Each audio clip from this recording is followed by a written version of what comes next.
We'll use the idea of vertical shifts. The given graph is for g of x equals f of x plus 19. A vertical shift up by 19 does not change the slope. It only raises the intercept by 19. So the graph of f is the same line shifted straight down by 19 units. Let's write that rule on the screen. That means the slope of g and the slope of f are identical and the intercepts differ by 19. From the picture, the line is decreasing, so its slope is negative.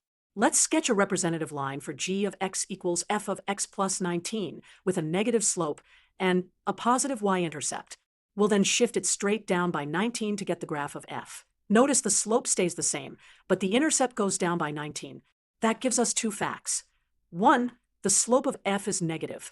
2, the y-intercept of f is negative because the original intercept is less than 19. Now compare with the answer choices.